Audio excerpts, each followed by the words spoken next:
상속증여TV 임세무사입니다. 반갑습니다. 임세무사님 요즘 어떤 TV 프로그램을 즐겨보시나요? 그거 얘기해야 됩니까? 예, 저도 TV를 자주는 안 봅니다만 즐겨보는 것은 나는 자연인이다. 그런 TV 프로 있대요. 그래서 저는 앞으로 은퇴하면 자연인처럼 살고 싶은 바람이 있어서 그걸 주로 즐겨보고 있습니다. 내가 주변인들에게 네. 내가 자연인이 되겠다라고 했을 때 주변인의 반응은 어떤가요? 우리 가족들은 저는 자연인처럼 절대 혼자서 못 살 체질이다. 그런 얘기를 많이 하고 있네요. 그러시군요. 예. 아무래도 꿈은 꿈으로 남겨둬야 하는 거니까 그런 생각이 드네요. 예. 그러면 임세무사님 오늘은 어떤 사례를 소개해 주실 건가요? 오늘은 이것도 상속 분쟁에 관련된 사례인데요. 상속을 일을 하다 보면 의뢰인 중에 상속 재산으로 인해서 분쟁이 한 7~80% 발생하기 때문에 상속에 관련된 분쟁 중에서 남매 사이가 어떻게 해서 재산 상속에 있어서 분쟁이 발생했는지 사례를 말씀을 드리면, 이 모친께서 혼자 사셨는데 국내에서 사시면서 80대 되도록 사업을 아주 왕성하게 하셨어요. 그리고 이제 장남과 장녀가 있었는데 두 사람 다 이렇게 해외 유학을 하고 해외에서 거주를 해서 국내에서는 이제 모친만 살게 됐죠. 그랬는데 모친께서 10년 전에 재산이 한 90억 정도 있었는데 10년 후 돌아가실 때쯤 되니까 재산이 한 3분의 1로 이렇게 줄어든 거예요. 그래서 모친께서 돌아가시고 나서 상속 재산을 이렇게 나누려고 보니까 장남이 생각하기에는 상속 재산이 너무 이렇게 1~20% 준 것도 아니고 모친께서 특별하게 큰 금액을 지출한 것도 없는데 그게 상속 재산이 줄어들어서 아무래도 이제 여동생을 많이 의심을 하게 됐죠. 그래서 상속 재산을 나누는데 이렇게 의견 일치가 잘 안 되는 거예요. 그런 상태에서 이제 저를 찾아왔어요. 그러면 찾아온 의뢰인들은 구체적으로 어떤 갈등을 가지고 있었나요? 예, 이제 서두에도 말씀을 드렸다시피 10년 전에는 재산이 한 90억 정도 됐는데 상속 개시 당시 보니까 재산이 32억밖에 안 남은 거예요. 그래서 장남 생각에는 자기도 1년에 몇 차례 고국에 계신 부모님을 찾아뵀지만 자기보다는 여동생이 훨씬 어머님 쪽에 자주 왕래가 있었거든요. 그래서 많은 재산을 모친께서 여동생에게 자기 몰래 증여한 것이 아니냐 이렇게 생각을 하고 여동생에게 불만을 노골적으로 제기를 한 그런 상태였고, 여동생은 자기는 모른다. 나도 해외에 살았는데 어머님 재산을 관리하는 사람이 나냐. 어머님 재산은 엄마가 했으니까 나는 모르겠다. 그래서 상속재산을 나누는 측면에 있어서도 장남은 사전 증여받은 재산까지 다 포함해서 상속재산을 n분의 1로 하는 것이 법 취지에 맞다. 이렇게 주장을 하고, 여동생은 무슨 얘기냐. 재산이 있어야 나누지. 재산도 없는 재산을 가지고 어떻게 나누냐. 지금 현재 남아있는 32억을 가지고 n분의 1로 하자. 이렇게 이제 의견이 두 사람이 팽팽하게 나눠지는 거예요. 그렇다면 이 사례는 어떻게 해결이 되었나요? 이 사례는 장남이 이제 여동생을 상대로 이 소송을 제기했죠. 사전 증여재산을 많이 가져갈 것이라고 보고, 가져갔을 거라고 보고. 결론적으로 말씀을 드리면 장남이 소송을 제기를 해놓고 남아있는 상속 재산을 세무서에 신고를 해놓으니까 과세당국에서 2~3년 지나면 상속세 세무조사를 통해서 사전 증여재산이 있는가 없는가 이것을 확실하게 세무조사를 해주거든요.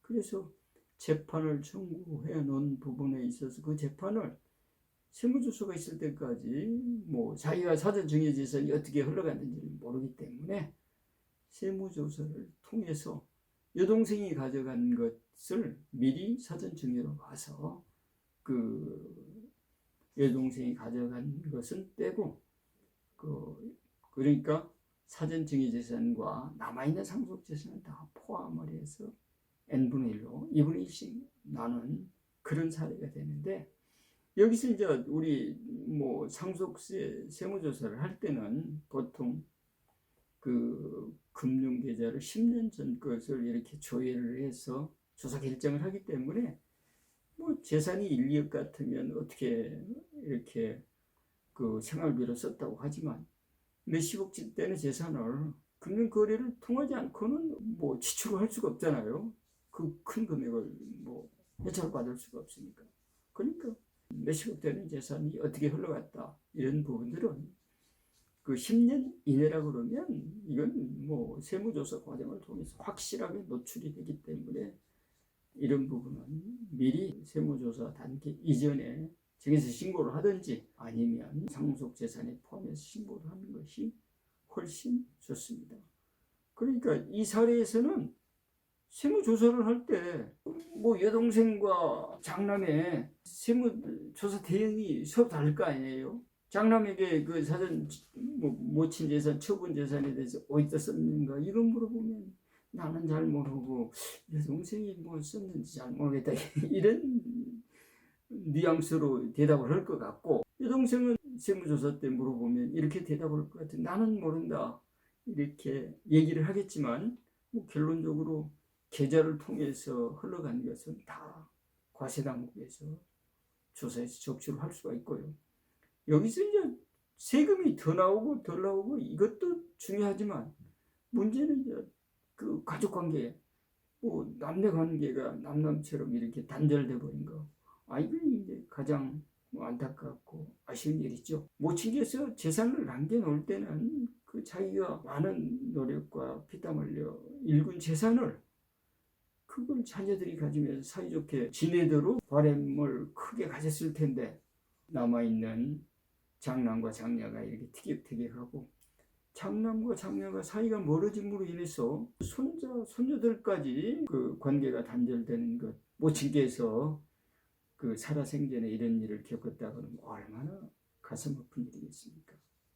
저는 그걸 보면서 굉장히 안타까운 일이라고 느껴졌어요. 결국 이 사례는 상속증여 대응이 오빠와 여동생 간에 달랐기 때문에 큰 손해도 있고 결국 가족 관계까지 단절되는 사례로 남게 되었네요. 임 세무사님이 전문가로서 이런 사례를 통해서 상속증여 팁이 시청자들에게 전달할 수 있는 교훈이나 대안은 무엇이 있을까요? 이 사례를 보면요, 일반인들께서 본인이 재산을 가지고 있으면 사망을 하는 경우에는 반드시 상속세 세무조사가 있다는 것을 거의 의식을 안 하는 것 같아요. 사망을 하면 일정 재산이 되는 분들은 계좌를 뭐 10년 전 것까지 이렇게 조사를 하기 때문에 그 돈을 함부로 계좌 이체를 한다든가 큰 돈을 이렇게 그 사용처가 불분명하게 쓴다는 것은 나중에 증여세를 자녀들이 그 추징을 받을 수 있다는 것을 염두에 둬야 되는데 전혀 그렇게 그런 것들을 염두에 두지 않는 것이 좀 안타깝고요.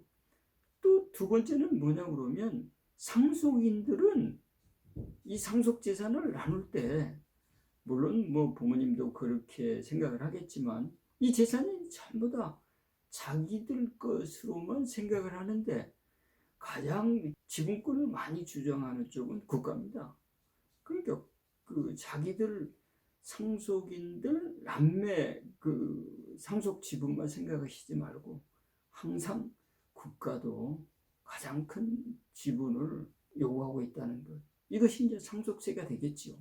그것을 염두에 두고 그 상속재산을 사전에 나누든지 분배를 하든지 해야지 그런 것을 염두에 두지 않으면 나중에 가산세라든가 증여세 본세라든가 이런 것들로 인해서 세금 폭탄을 맞을 수가 있으니까 이런 것을 특별히 주의해야 되고요. 또 한 가지 첨언해서 말씀을 드린다고 그러면 이 재물보다도 훨씬 중요한 것이 그 가족의 가치인데, 이 재물에 눈이 어두워서 형제간이라든가 남매간이라든가 부모간 이런 그 가족 관계가 단절되고 서로 평생을 거쳐서 모인다거나 친목을 도모한다는 이런 것들이 전혀 남일처럼 돼버리는 그런 안타까운 일을 맞게 되니까 이런 것들을 꼭 재산을 가지고 계신 분들은 유의해야 되지 않을까 이렇게 생각합니다. 그리고 이러한 갈등을 방지하려면 그 상속의 주체인 그 부모님들이 어떤 준비를 하실 수 있을까요?